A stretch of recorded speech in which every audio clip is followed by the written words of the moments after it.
Muy bien, continuamos en vivo, estamos en una reunión Zoom, ahora para arrancar en unos segunditos nada más, con Alejandro Rodríguez. Él es ingeniero zootecnista y vamos a hablar de algunos temas, entre ellos el raspaje de toros, cómo se preparan para la época que se viene, ¿verdad? Que esto arranca más que nada en primavera, pero hay que ir preparándose con tiempo, ¿verdad? ¿Cómo estás, Alejandro? Buen día.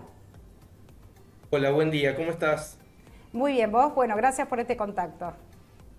No, por nada, por favor. Bueno, ¿cómo ir preparando a los toros? Bueno, te podría contar cómo debe prepararlo un productor comercial, en el caso nuestro, que somos, digamos, mayoristas de toros, que en la empresa que presido, que es Rentabull, estamos ya con todos los raspajes terminados y los toros en condiciones de trabajar. Sí. En el caso de productores particulares, lo que tienen que intentar y asegurar es que los toros no resulten una limitante para la preñez del rodeo, ¿sí?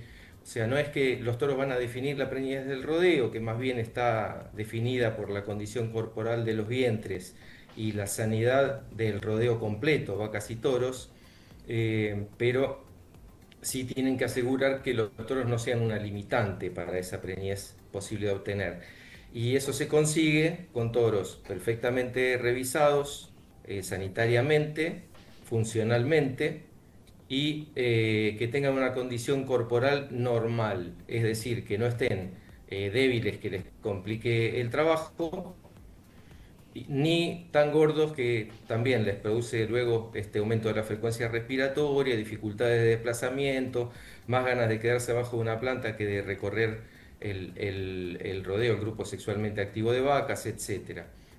Les recuerdo que, a diferencia del caso de las vacas, que cuanto mejor condición corporal, mayor porcentaje de vacas cíclicas vamos a encontrar, en el caso de los toros, la producción de esperma no se detiene en condiciones corporales normales, ¿sí? Entonces, no hace falta que el toro esté excedido en peso para cumplir perfectamente con su función. Y bueno, de eso se trata, de tenerlo en condiciones como para que al inicio del rodeo, sea 1 de octubre, 1 de noviembre, o cuando cada campo inicie, los toros estén en una condición tal que no resulten una limitante ni un atraso en las preñeces posibles del rodeo, dado principalmente por la condición de sanidad del rodeo y de condición corporal de las vacas. Tiene que ver también en la condición climática. Bueno, pasamos de la sequía a la inundación en un mes o en menos. Sí, por supuesto, pero eso va a impactar siempre más en los vientres, que cada punto de condición corporal que pierden baja el porcentaje de vacas cíclicas en el rodeo y eso atrasa las preñeces. Lo mismo cuando hay sequías prolongadas o en el caso de inundación, todo lo que implique un déficit en el consumo de la hacienda va a implicar una baja en la preñez. ¿Cómo viene siendo el porcentaje de preñez actual? Bueno, es muy variable. Nosotros en la empresa tenemos aproximadamente 100 clientes activos y este último año, para nuestra sorpresa, fue bastante mejor de lo esperado, siendo que veníamos de una sequía importante. Pero varía mucho dependiendo del lugar de la ubicación del campo, del productor, etcétera. O sea, hay datos muy variados. En general, no encontramos una merma importante este año, a diferencia de lo que esperábamos, ¿no? Bueno, eso es un buen dato el que me estás dando porque como te decía recién hay zonas que bueno todavía están con sequía y otras que están inundados, otros que pasaron en menos de un mes de la seca a la lluvia, fue muy complicado. Los productores Sí, general, siempre, sí, siempre como dicen, en la estadística uno ve los promedios, pero en esos promedios hay gente que está mejor y gente que está peor porque le toca una zona mejor o una zona peor. Nosotros alquilamos toros en 4 provincias y dentro de las provincias en distintas zonas y obviamente se han dado todos los casos, ¿no? ¿en qué va variando, de acuerdo, qué bueno lo que me contás, la provincia, el tema de la genética, esto de los raspajes y demás, y por supuesto los vientres también? Perdón, no te escuché la primera parte. de acuerdo a las provincias que ustedes están, me decías que están en 4 provincias, no sé cuáles son, si querés contarme en qué provincias están. Nosotros, Sí. sí, nosotros tenemos 3 sedes, una, la más grande que está aquí en Cañuelas, Ujú. muy cerquita del mercado agroganadero. Luego tenemos otra sede en Coronel Pringles, en el sur de la provincia de Buenos Aires, y otra en el sur de la provincia de Córdoba. Y desde allí proveemos de toros bueno, entre las 3 guarderías de toros les llamamos, proveemos toros a Córdoba, La Pampa, Buenos Aires, sur de Santa Fe y sur de Entre Ríos. Bueno, no hay mucha diferencia de suelos, ¿verdad? Sobre Claro, todo en la provincia de Buenos claro, Aires. mucha diferencia, tal cual. Bueno, háblame de la heterosis, beneficio de bovinos? Es un tema también muy importante La, que vos lo tratás mucho. la heterosis, cuyo nombre más popular es el vigor híbrido, es una herramienta genética que se usa en prácticamente todas las especies de interés zootécnico. Se utiliza desde los pollos, que es un caso conocido, los pollos híbridos, Ujú. pero también en cerdos, en conejos y en la mayoría de las especies de interés zootécnico.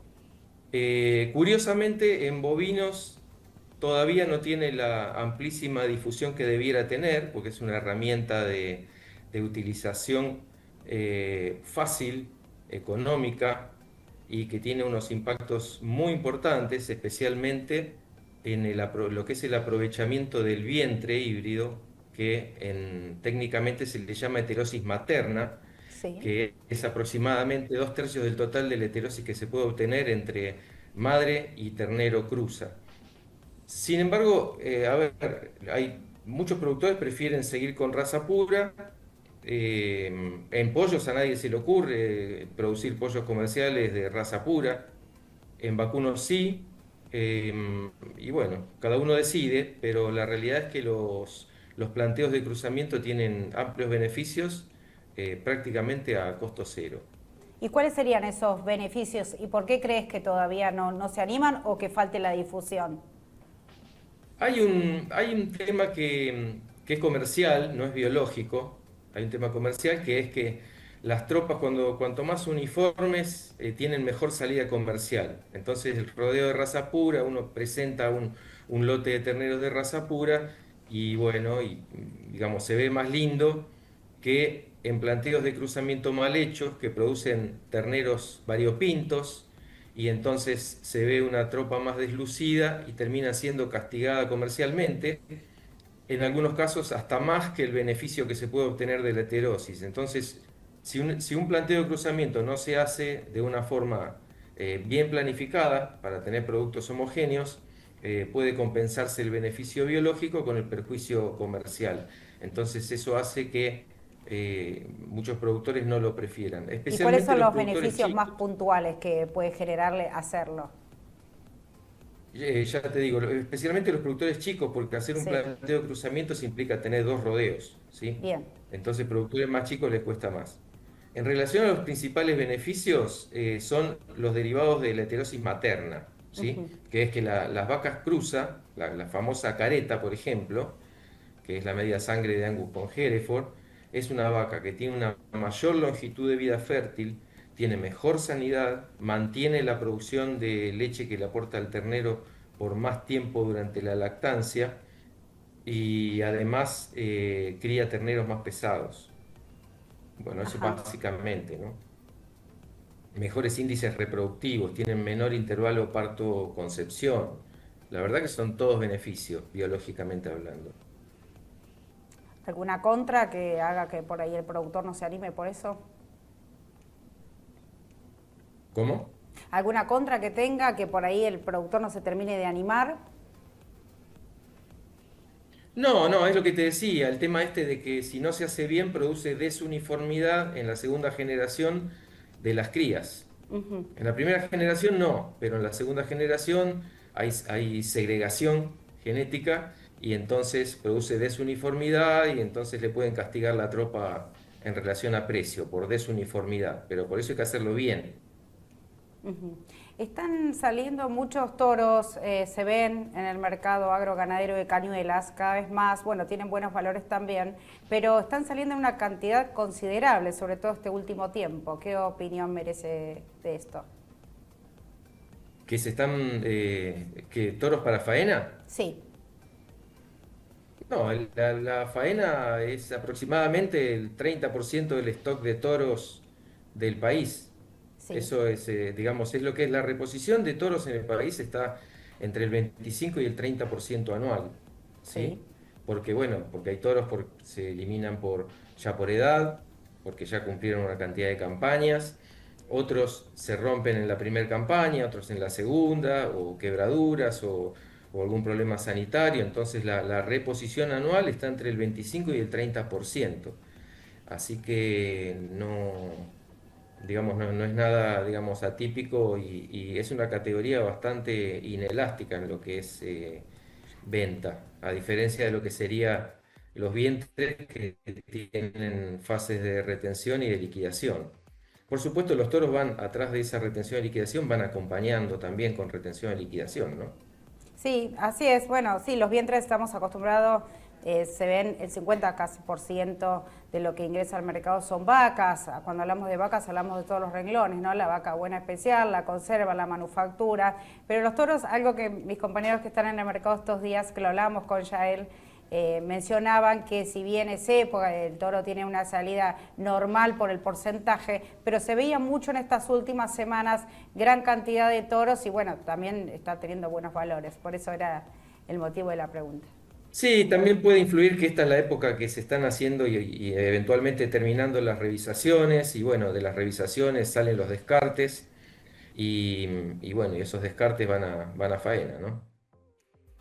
O sea, no Alejandro, vas a sí. encontrar muchos toros a faena en la época de servicio porque ya ahí ya quedó limpio el lote de toros de toros que ya no se van a utilizar, que los toros se raspan y se revisan cuando terminan los servicios, usualmente entre marzo y julio, bueno, dependiendo de la velocidad de cada productor, Sí. los revisan esos meses y en esos meses se hacen todos los descartes de toros. Y después Ujú. hay algún descarte adicional que puede ser de toro nuevo bueno, cuando hay algún remanente en las cabañas después de la época de ventas de toros, ¿no? Pero Sí, ese así pico es. no es tan Bueno, grande como el de... y el tema del clima también siempre es adicional, ¿verdad? Cuando hay sequía hay que sacar por falta de pasto y demás, y cuando hay inundación, como pasó que en algunos lugares, en la mayoría de la provincia de Buenos Aires, que de golpe tuvieron que salir los productores con hacienda para el mercado porque realmente se les venía el agua, literalmente. Sí, por supuesto, ahí no discrimina tanto categorías. La presencia de toros en esta época lo atribuyo más al tema que te comentaba antes, el tema de los descartes. Pero los Ujú. descartes, tras las revisaciones, salen a faena. Bueno, Alejandro, un placer hablar con usted. Seguramente los próximos días lo vamos a estar molestando para hablar otros temas. Muy interesante la charla y será hasta la próxima. Bueno, muchas gracias por llamar y por la atención de la audiencia y saludos para todos.